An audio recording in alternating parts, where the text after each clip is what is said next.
Inside Monrovia, a show created and hosted by our community, spotlighting local businesses, organizations, and incredible people that make up our neighborhood. This is Inside Monrovia. Thanks so much for watching Inside Monrovia. If you live here in the city or a neighboring city, or you're just finding out about our town for the first time, welcome. We hope by the end of the show that you feel a little bit more a part of our community. My name's Chris Lose. I'm an M-Town alum, class of 93. I'm joined by Emily McCarthy, class of 24. Yep. Coming up, welcome. Thank you for having me. How you feeling? I'm feeling pretty good. Gloomy day outside, so, it's very rare for me to be, this excited, so. That's all right, man. You're in high school and you're here. Yep. Class of 24. Coming up later on the show, we've got a convo on health and mental wellness with Kaylee, Tani, and myself. Really great conversation you'll get to be a part of. But Emily, so you grew up here in Monrovia, elementary school. Where'd you go? I went to Monroe. Monroe. Favorite teacher over there? I would have to say, I don't know. They're all pretty good. Miss Cardinal was my kindergarten teacher. She always visited my school in middle school, so she always visited, just check up on us. So love the fact that she checked up on us. She's one of my favorite teachers. One, cause she was very nice, and I took Spanish classes in elementary, and I still take them now. But her Spanish was very good. It was just very easy for me to learn with her. Yeah. So. Just the fact that I had her as a teacher was a blessing. I love that you're smiling as you talk about a teacher. That's already that's how you know, okay, cool, they were good. Monroe, I didn't go to school there, but I remember those basketball courts very well. So when we were in high school, they were the low courts. Mm-hmm. So we get over there, have the dunk contest after school until they took the rims down. Mm-hmm. Then they knew we were out there messing up. So after Monroe, Clifton, right? Yes. Clifton Middle School. Clifton was an experience. Okay. You just say it's an experience. I made some friends, lost some friends, gained some friends, typical middle school stuff. But I still have a couple of my friends that I went to middle school with, elementary school, and I, really appreciate them for sticking it out with me. So if they're watching this, hey. It's a different transition, middle school, it's elementary, right? It's a very different transition. To get to my classes, it was a struggle. Sixth grade. But I had this very amazing teacher named Miss Bravo. Loved her. She always let us eat snacks in class. One of my friends would always bring gummy bears, so she would have to. She's like, in order to eat in my class, you have to share. So give me some. Come on, that's what yeah. So she was very cool with it. She spoke Spanish with us, but she also spoke English. And when she spoke English, it was just, make fun of us, whatever. So I really had a fun time in the class. I felt like I could just relax and, do what just to a safe place. That's cool. Shout out to, I went to school with Principal Jackson also. Mm-hmm. So shout out to Miss Jackson, principal over there at Clifton. I wanted to ask you, you wrapped up junior high school during the pandemic. Yeah. What was that like? It was kind of interesting, an interesting way to end my middle school year. Yeah. Wasn't expecting it at all. So, shout out to COVID, to, kind of mess up. I mean, as it happened, right? Because you're in class. I remember what it was like for my son at Brad Oaks, but here you are kind of prepping for graduation, right? Yeah. At the time. I think we just started prepping for graduation. We went outside and set up the chairs, but it was very weird to have to drive in my car to get my my certificate and stuff like that. So it's like I don't think it's a drive-through. I'm not getting any food, so As it was happening, what were you thinking? As they were telling you the information. They were telling me things like that. It was just very interesting. Something I wouldn't expect to happen so sudden. I remember during class when we heard the announcement that we might be leaving school a little bit earlier, it was my 5th period, so I wasn't expecting it to be super early. We went to each class, so we had like I think 5-minute period to go to each class, so we'll grab our stuff, whatever. I think I was in Miss Bravo's class, actually, so my Spanish class was my 5th period. So I was there, and then I had to switch to my English class to go hurry up and get my stuff from there. So I think we had 30 minutes with her, and then everything after that, we had 5 minutes to go get everything. We had like a little bell ring or whatever, so. So getting out, right, from there to the online, how was that transition? Was it easy? It was okay at the beginning because they were new to it, so Yeah. they didn't give us as much as work. But now that it's been a year, which is very, very surprising, Well, it's like, surprising, and like now you've lived through going through school Yeah. in this regular manner, we'll call it regular, till the 8th grade. Then it changes. Your graduation is a drive-through, and now you start high school. yeah.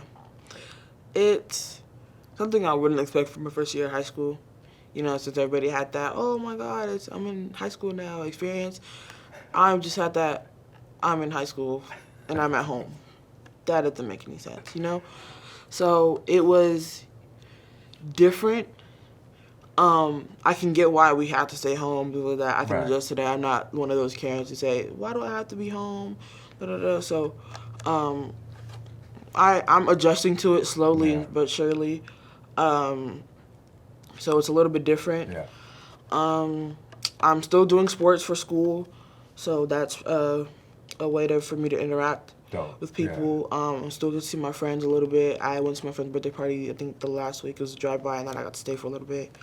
We had talked So, yeah. a little bit about, like offline, we were talking about how school now being online, right? Like now you're always online. Now your social life is online.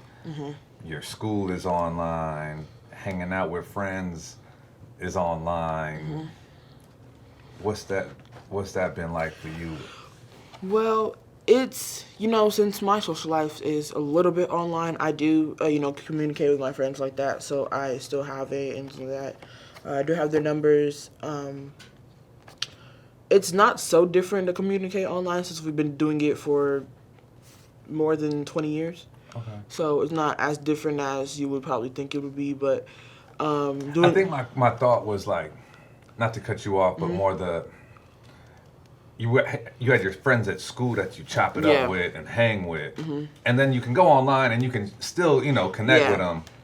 But now it's like you don't Yeah. get the chop it up, hang with them part. Yeah, that's what kind of messed me up, that I can't really go to school and see my friends, because that was a motivation for me to get up and go to school every day. Even without that, I'd be a little bit motivated to see people at least. But now that it's like COVID restrictions and things like that, it's like I have to stay home, maybe with my camera on and things like that. It just, talk basically to the teacher, because a lot of people don't like talking during class and stuff like that. Is it something for you that's felt like normal and cool now? Does it feel awkward? I feel like every day is a weekend because I'm home like every single day. So it's like, after class, I just do whatever. Maybe do a little bit of homework or read a little bit, whatever I need to do. But I feel like that COVID brought me to a lot of my hobbies. Figured out what I wanted to do with my life and things like that. So. How so? How would you say? Before COVID, I used to edit a lot on my phone, just, do whatever. Now I usually edit like YouTube videos for my friends or YouTube videos for me. Just not even if I don't post them, I just edit and things like that. I recorded a video for my sister, just edit it and do whatever I need to do, just to help me engage more with something I love doing. So that, and then I'm also working on some entrepreneurial things. So this time has been like for you an opportunity to like dive into other stuff. Yeah. That's amazing, Emily. I'm so impressed, yo. That's resilience demonstrated. Like, I don't know if you even see that. Like, I'm thinking, as I'm asking you this, I'm like, man, what's it like? Because I know how my school experience was. You're living through one of the wildest transitions we'll ever see. ever. Like, you graduated at a drive-through. You started high school on a computer. Like, you didn't have to figure out where the bathroom was or home room or anything. Yeah. And then in doing all of that, you're also able to just do what you love. As an entrepreneur, I love that. You're looking at things online. You're learning how to edit. What would you say to kids who are maybe trying to figure that piece of it out, like how to get started doing something they're passionate about? I feel like if you feel like you're passionate about it, like how it was with editing, you just start doing it. And if you feel like, oh, it's not for me, then you could, stop at whatever time. But if you want to, push yourself to see if you're actually good at it, because a lot of people figure out, oh, I don't like it, then years later, hey, this is actually my thing, I like it now. So I feel like you should, try to push yourself to do it. How'd you start finding out about it? Like, was it YouTube? Was it? I love watching YouTube videos, and it's something that my mom kind of is annoyed about, but I love watching YouTube. I love watching just how different people, edit, and just to make their videos seem very just, interesting, and like eye-catching things, and, so I figured out, hey, why can I do this? So I just, my mom bought me a camera. Then she let me use her computer that she wasn't using anymore. So I just, go with the flow. And now I'm like in love with it. So I love it. Well, look, I want to talk to you when we come back about a few words that just kind of hit different in 2020. But before we get to the combo with Kaylee and Tani on mental wellness and health and kind of the cross-section of that, I want you to meet an M-Town alum who is an entrepreneur right here in the city that you can reach out to.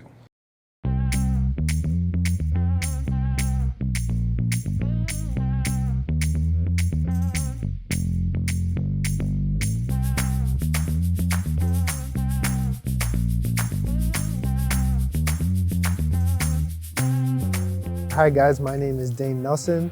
I own a small detail business in the San Gabriel Valley. I've been doing it for about a year now, and I have a couple tips for you today to keep your car well maintained. The first tip would be to park anywhere near shade, underneath trees, big trees. Don't try to park underneath the trees that have sap falling down, because that could also damage your car. But anywhere near shade, just so it keeps it off the sun and helps it clear coat out so it doesn't fade and lasts you longer. The second tip would be to park away from any sprinkler heads that you guys have, mainly in the driveway or next to curbs. They could also leave a bunch of hard spot waters, because water has calcium in it, and it leaves it really hard to get off the paint. And lastly would be to get it detailed about once every 6 months. It does help the paint out big time, and also helps the interior so it doesn't get as messy for you in the car as it can be, because I know with families, the car does get pretty dirty. And lastly, you guys can hit me up on Instagram or give me a text. I do come to San Gabriel Valley and surrounding areas as well too. Thank you guys. Hey y'all, I'm Kaylee. I'm here with Chris and Tani has some tips for us on how mental wellness and health really do intersect. So Tani, let us hear some tips you got. Awesome, thank you. My name is Tani Walker, and I am your fairy health mother, a holistic health coach here in Monrovia.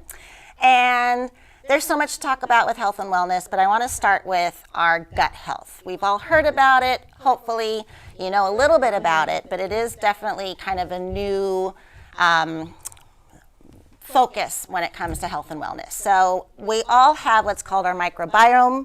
It's basically an ecosystem of viruses and bacteria and fungus, and sometimes parasites. They usually live in harmony, but a lot of us have that in disharmony. So it can cause a lot of ailments, including depression, our mood swings. It can also affect all of our health and wellness in all areas. So it's a big topic, and it's a little bit unknown because it's kind of new. They're just learning about it themselves, I mean doctors and the Western medicines. But some fun facts about our gut is that 90% of our serotonin, which is our feel-good hormone, is produced in our gut, which is awesome. That means that we can actually help our moods with our foods. right? Also, our immune system, 70% of our immune system is made in the gut. And that's really important right now to have a strong immune system, as we all know. A healthy gut also helps you actually absorb your nutrients that you're eating. It helps assimilate and tell those nutrients where to go and what it can be used for. It also can detox environmental toxins and heavy metals. So that's important too, because we are living, outside world, internal world. They have to coexist between our food that we're consuming and air that we're breathing. It's kind of the highway from outside to inside. So they really have to be in harmony, if that makes any sense. Yeah. There's both good and bad bacteria, and we need both. Unfortunately, we've had a year of sanitizing the heck out of our hands, and sometimes that actually can be a little bit detrimental because we're killing some good bacteria too. So soap and water as much as you can, because we need to be able to fight some things on the outside as well. Another great way to make sure that your gut is nice and strong, which most of us have heard of, is probiotics. Probiotics is very common of a term right now. There's a lot of, supplements out there on the shelves. Now, our microbiome has billions and billions and billions of bacteria. It's really hard to know what you're deficient in. We're all different. We all have a different ecosystem in our guts. So that's why one man's food could be another man's poison, that term that you've heard. But there's a way that everyone could get their probiotics, and it is bioavailable to the body. We soak it in, we use it, and that's adding fermented foods into a meal. It's interesting how other cultures do that when it comes to, they just know to help digestion, just have that little bit of fermented foods with every meal. For instance, the pickled ginger with sushi, kimchi with Asian food, things like that. So adding those to your diet, sauerkraut, I know a lot of people turn their nose up at it because it can be quite strong, but just try just a little bit mixed in a salad. It actually brings a lot of flavor. You know what else is great, and it's a little more palatable for us Americans, is pickles, but real pickles. So the ones on the shelf and sitting in a jar, those have just been marinated with white vinegar. But if you can find ones, I know Trader Joe's has some, that are bubbly and fermented and they have to stay cold in the refrigerator, those are probiotics. So now if you have that pickle with your sandwich, you're gonna digest that sandwich better. So I just think that's an easy way for everyone to include that, at least to help start balancing out the gut. Yeah. And you can get the carrots too at Mexican restaurants. Yes. Would you recommend that too? Absolutely. All right. Absolutely. Because I know I like those, and I can definitely eat that over some sauerkraut Sure, sometimes. yep. They even have fermented beets, which don't taste like regular beets, but they're not as strong as sauerkraut. So you gotta play with it, but why not use food as your medicine? Right. It's so available, and we fortunately live in an area of the world, of the country, where we have everything at our fingertips between Sprouts and Trader Joe's, and Vaughn's Pavilions has the most beautiful produce I think I've seen. But we've also got like any drive-through available 24/7 True. right now. Like everyone is doing that. So how do you find a balance of that, or for the person who is driving through a lot, right? Yeah. How do you kind of find a balance to your intake? Because I know for me, like personally, through this moment of seeing how my body reacts to food, I could feel it totally. Like I grab something quick, I feel cool for a second, and I love the happy thing, or the happiness comes, but then it goes really fast, and you're tired, and I don't know, what would be like an easy way to just kind of find balance with that? I mean, first and foremost, I think the easiest way to adjust diets is to not think of what you can't eat. It's adding in what I should be eating. So if you add in more good stuff, you'll naturally crowd out the bad stuff, right? So maybe if you know you're gonna drive through that evening for dinner, what can I have today that's healthier? Maybe I can make a better choice for lunch. Right. So then and it's almost just a ratio. It's crowding out more good, or crowding out the bad with more good. And eventually, the 80-20 rule. 80% as best and nutritious and real as possible. 20%, who cares? That's your 20%. I need my Mexican food. I want my chips and salsa. I want to have, But if I know that I'm going to Mexican food tonight, I'm going to have a healthy smoothie. I'm going to have a lot of water. I'm going to have a salad, and then there's no guilt. I like the 80-20 rule. 80-20. And you might not be able to get to 80% yet. Start at 51% of your plate is healthy. Got it. So So ultimately, you're just shrinking your plate's garbage. Exactly. And By putting adding in the good. Good stuff. Yeah. And eventually, you guys should see my salads. They're about this big. I eat so much, but a salad this big is the same amount of calories as a burger this big, right? And I like to eat. So if I could eat more, if it's healthy, I'm going to eat more. Well, when I hear probiotics, I'm always thinking about yogurt. That is a way to get them, but so many yogurts now are just Too much sugar, sugar-filled. right? But they also pasteurize that stuff out, or they add in, so it's now been supplemented, right? So now you're getting the supplemental version of those bacteria as opposed to real fermented yogurt. Okay, got you. It's like B12 fortified. You're talking about bees. B vitamins, that's our energy, you guys. And it's hard because we don't make it naturally. Our bodies do not produce any B vitamins naturally. You have to eat it or get it from somewhere else. So again, there's their healthy food. When it comes to a variety of fruits and vegetables, you got all this covered. You got all of it covered. So yeah. What's a great way on the B12, like naturally, what are one of those? I'm a nutritional yeast person. I'm a food person again. I want to eat it, and I found it's a terrible name. I really wish they could come up with a different name for nutritional yeast, but it's basically just flakes of yeast that add a lot of flavor. I put it in pastas. I put it on my salads. I make vegan cheeses with it. And it tastes a little bit like Parmesan cheese. So you can sprinkle it over things, and there's nothing but B vitamins in it. It's so beneficial.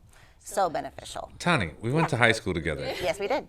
I didn't learn none of this, man, in high school. Nobody taught us this. I had to go search it out. I was just going to say, did you take different classes than me or something? I'm like, okay. No. I searched out schools, and I found a lot of this information on my own in my adulthood because of my own depression I was suffering from in my 20s, my own weight issues. Anyone that knew me in high school, I was not a little one. I was a little chunky, and I had the yo-yo, and I couldn't figure it out. And I was telling the girls earlier that it turned into, a bag of light popcorn and a Diet Coke. That's all I would eat. So I was just obsessed with losing weight. And then that didn't work. So, what about diet pills? What about coffee, living on coffee? I even smoked cigarettes because I thought that would make me lose weight. When you exhaust all of that in your 20s, that's what happened to me. And it was my late 20s that I was like, okay, what am I supposed to, what are we supposed to be doing here? And the answer is really simple. The answer is really simple. It's everything else that's complicated. But real, whole food. Real, whole food, and a variety of it. Because every color of vegetable does something different for us.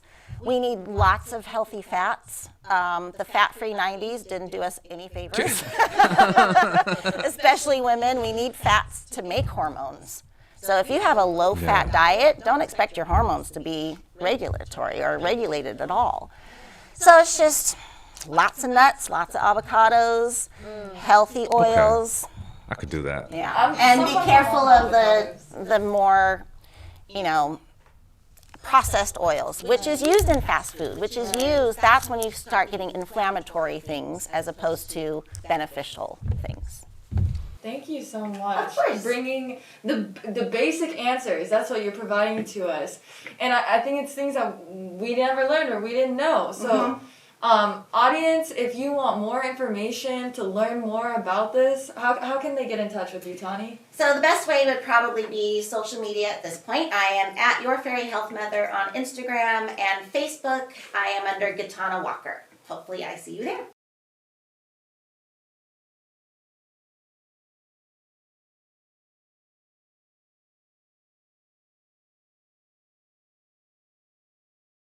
Thank you, Kaylee. Thank you, Tani. Wow. What a wealth of healthful info. Sorry, it's bad. Dad joke thing. Lots of information right there. But staying right there with like mental health, physical health, speed of life, the amount of information that we're getting, it's been a lot that's happened. You've experienced it. You Yeah. left junior high school, gone into high school, but I think the amount of other things that have happened in between have been just like a lot to digest.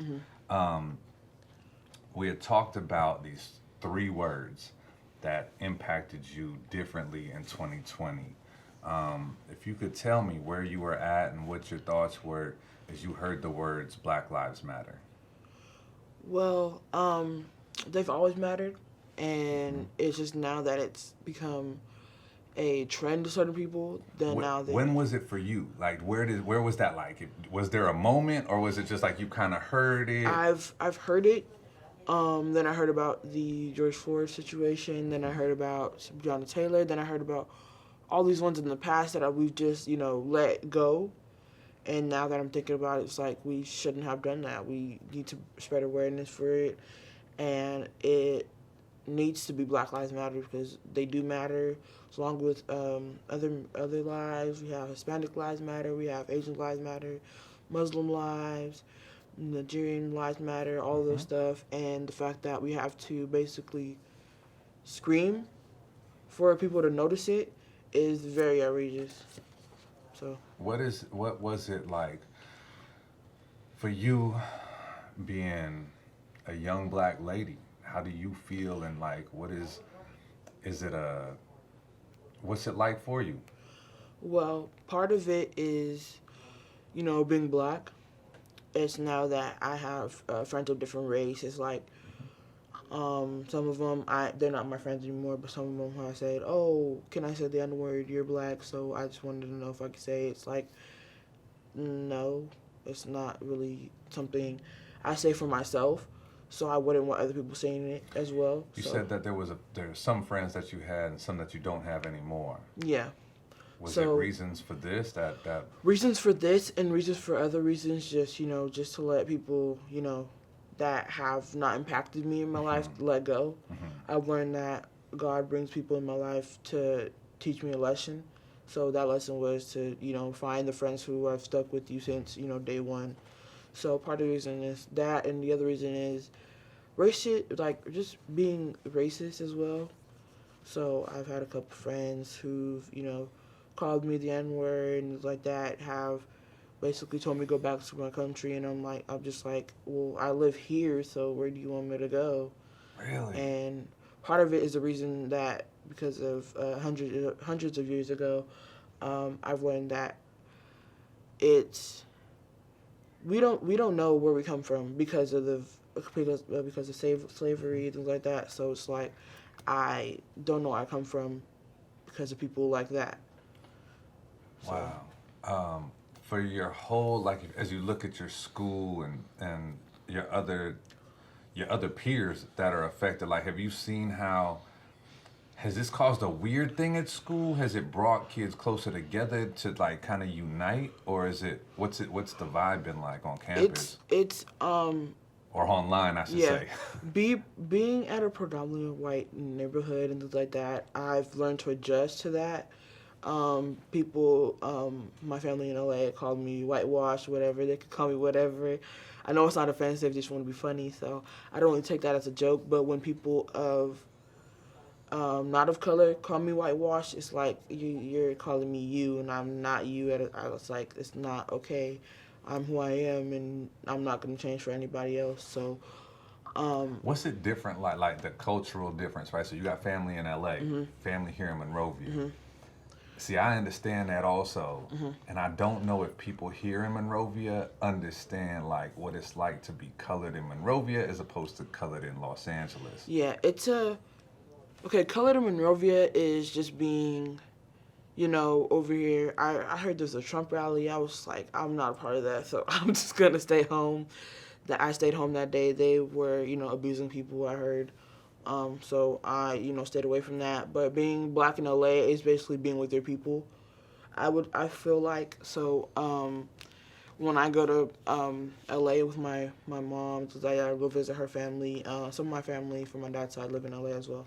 But when I go visit them, it's like I'm home, basically. So I get to see my cousins. I usually, stay the week with them and stuff like that. So just being in LA brings it differently there than here. But it also taught me to be safe in LA as well. So knowing a lot of things about LA more than here, I don't have to be as cautious, but I still need to be cautious of things because I am a girl, so things at night, whatever. So yeah. And that's something interesting too. You said like I definitely noticed it was growing up going to high school here with your pops. The what 93 we graduated, so it was a cool mix. I felt like more of people, like there was more black folks, we had Latinos, we had Mexicans, we had Filipinos, Indonesian, we had like, it was like a cool melting pot, right, of everything, white folk, everybody was there. And there was this cool camaraderie, I felt like, because of it. There was a few where you could tell they might have grown up in a different home that didn't take kindly to colored folk. They were there. It just didn't feel like it. Like we felt still safe to be. Yeah. Do you feel like that here, or is it different now? I feel like before the Black Lives Matter stuff, I felt a little bit, like how you said it. I did have, or I still do, I have a bunch of like mixed colored and whatever you want to call them, friends. So I have a couple Hispanic friends, I have a couple white friends, a couple friends that are black, so a little relatable. And then I have a couple Asian friends. I have an Indian friend, and it's nice to learn about them and learn about different things like that. So instead of going into history books, reading about it. No, for sure. It's it's that part, right? The learning about them, like you said, because I remember my buddy Andy. Shout out to Andy Jones. I haven't seen him in years, man. Andy, if you see this, man, hit me up, man. I'm online. But if it wasn't for him, I'd have been like, hey, bro, you warm the tortillas up on the stove like that? You just put it on the fire and then flip it with your hand like? Yeah, my one of my friends, her name is Corey. I went to a birthday party a couple weeks ago. Hey, Corey. But her grandma made these tacos, and it was a little bit different than how I would make tacos. They were so delicious and things like that. So she just liked me calling her grandma. I have to call her abuelita. So it's nice to have like a second grandma from her. So, and I think there's so much learned from each other. That was the one thing I loved about this city, because I'm like, man, I'm learning about different cultures I'd have never known anything about, like getting real Chinese food, you know what I mean? Yeah. From like Indonesian food, I'm like, what is this, Ron? Like, bro, what? Yeah. And like, it's just even in the Asian culture, man, like, and to all of our Asian family here in the community, like, I just want you to know, everyone here on the show, we're standing with you. Like, we're in this thing together. And it was just the beauty of Monrovia in that aspect. Like, that's what I loved about it. I'm like, yo, we got every color. I'm learning about different stuff. Yeah. And I didn't feel it that way. Here in 2021, it does feel different. Yeah. Yeah, I remember this one time where my friend, she's Asian. I'm not sure what type of Asian, so I don't want to be disrespectful. so you got to find out. Yeah. That's where you got to find out. You got to ask. I feel like that's kind of disrespectful, So I don't really ask. I can kind of assume in my head, but Look, I'm gonna tell you this, Emily. As you continue to get to know people and make more friends, man, that's the part of it. Like, don't feel like you're offending them, like, because I think that's the question where you care. You know what I'm saying? And they go like, oh man, they want to know. Like, ask them like, yo, are you sorry to be disrespectful? Are you Chinese? Are you Vietnamese? Are you Korean? Where are you from? Where's your family from? Like, because that's how we get to learn. Yeah. But I remember, I think it was elementary school, she brung me, she didn't bring any, but she brung rice balls to I think it was a party we had.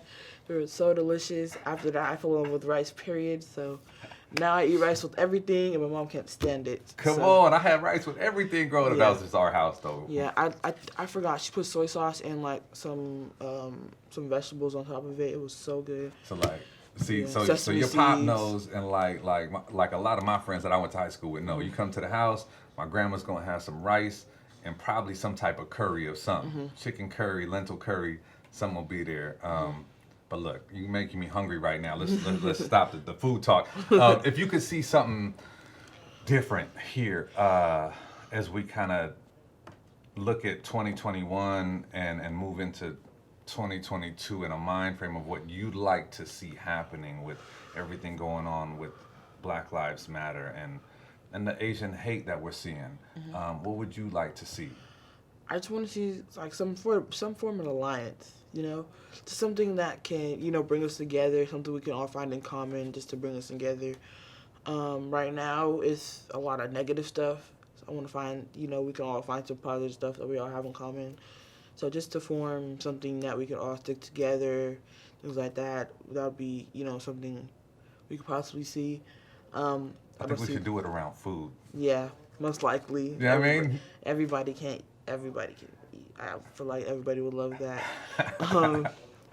But if we could form something about that and just stick something to that, then I feel like that would be good. For sure. Nah, Emily, thank you. I appreciate you coming in. Thank you for sharing so honestly. Like I think that's the thing where we can all learn from each other if we're really honest in that scarier type of way. But thank you for coming in. Thank you for checking out the show. You can connect with us on Instagram at inside.monrovia. Find us there. Connect with us online. Thank you also to our folk here at KGym. We really appreciate the support and you allowing us to have this show here on your platform. And we will catch you next time here on Inside Monrovia.